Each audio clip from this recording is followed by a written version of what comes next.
Saudara Ferdi Sambo batal dihukum mati. Tak hanya membatalkan hukuman mati Sambo, Majelis Kasasi Mahkamah Agung juga menyunat hukuman penjara bagi terpidana kasus pembunuhan berencana Brigadir Yosua lain, yakni Putri Chandrawati, Ricky Rizal, dan Kuat Ma'ruf. Pertimbangan Hakim MA pun dipertanyakan. Tersebut oleh karena itu dengan pidana mati.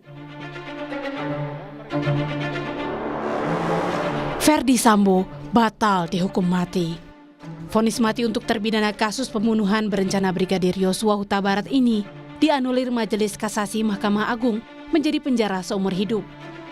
Tolak kasasi penuntut umum dan terdakwa dengan perbaikan kualifikasi tindak pidana dan pidana yang dijatuhkan. Menjadi melakukan pembunuhan berencana secara bersama-sama dan tanpa hak melakukan tindakan yang berakibat sistem elektronik tidak bekerja sebagaimana mestinya yang dilakukan secara bersama-sama. Pidana penjara seumur hidup. Tak hanya Sambo, Mahkamah Agung juga menyunat hukuman untuk ketiga pelaku pembunuhan berencana Brigadir Yosua lainnya. Padahal di tingkat kasasi Pengadilan Tinggi, hukuman untuk keempatnya yang diputus Pengadilan Negeri Jakarta Selatan justru dikuatkan. Majelis Kasasi Mahkamah Agung mendiskon hukuman mati untuk mantan Kadif Propam Polri Ferdi Sambo menjadi penjara seumur hidup. Hukuman istri Ferdi Sambo, Putri Chandrawati, dipangkas dari 20 tahun menjadi 10 tahun penjara.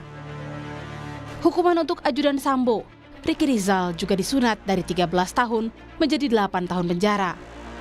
Dan hukuman untuk sopir mereka, Kuat Ma'ruf, ikut dipotong dari 15 tahun menjadi 10 tahun penjara.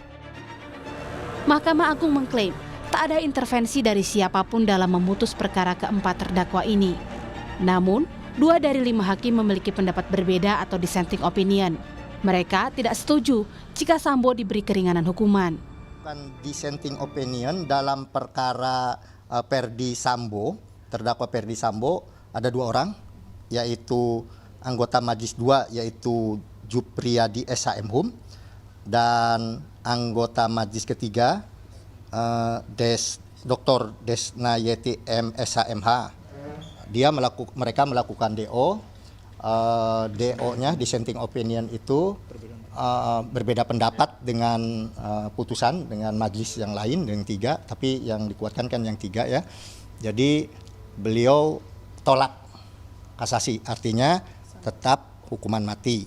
Tapi hakim itu dijamin kemerdekaannya ya, kemandiriannya itu. Jadi tidak mungkin ada intervensi mereka memutuskan itu.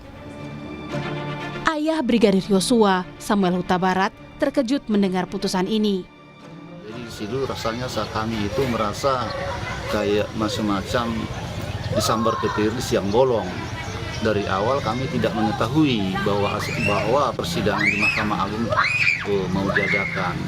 Jadi rasanya persidangan ini hanya senyap itu, tidak ada pemberitahuan melalui media seperti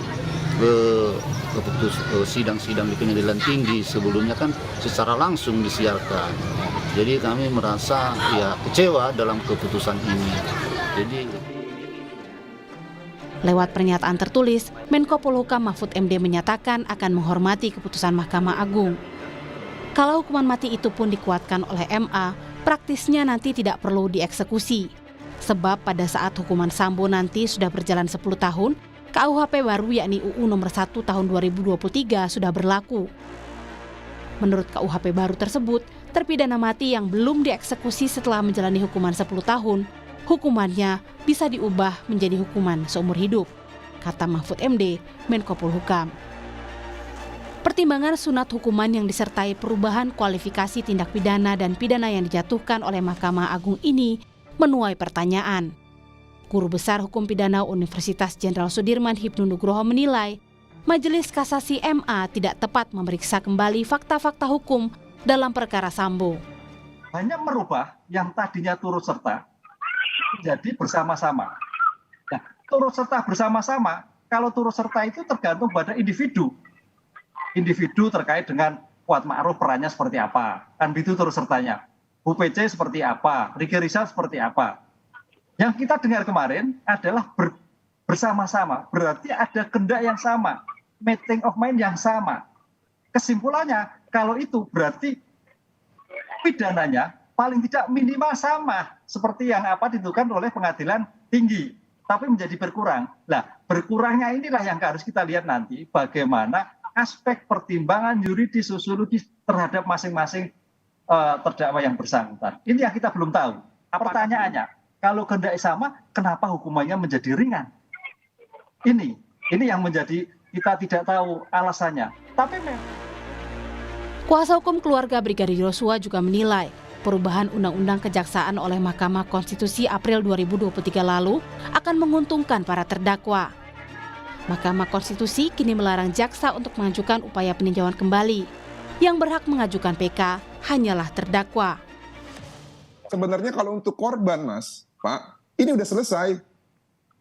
Secara hak korban untuk mendapatkan keadilan dalam tingkat peradilan, sistem peradilan ini sudah selesai. Nggak ada lagi haknya. Nah, yang justru memiliki hak yang paling menguntungkan saat ini adalah terdakwa Ferdi Sambo, terdakwa Putri Chandrawati, terhadap terdakwa Ricky Rizal, dan juga terdakwa Kuatmaruf ataupun terpidana ini. Kenapa demikian? Mereka masih memiliki upaya hukum luar biasa yang bisa mengurangi hukuman mereka, tapi tidak bisa menambahkan hukumannya gitu loh. Makanya mereka ini sekarang dalam posisi yang sangat diuntungkan. Melalui pidana penjara selama 1 tahun dan 6 bulan. Sementara itu, sang justice collaborator barada Richard Eliezer telah bebas. Eliezer dinyatakan sudah menjalani program cuti bersyarat sejak Jumat 4 Agustus 2023 hingga 31 Januari 2024. Statusnya juga telah berubah dari narapidana menjadi klien pemasyarakatan. Pertengahan Februari 2023, mantan ajudan Ferdi Sambo ini divonis 1 tahun 6 bulan penjara. Ia dinilai bersalah turut terlibat dalam pembunuhan berencana terhadap Brigadir Yosua yang diotaki Ferdi Sambo.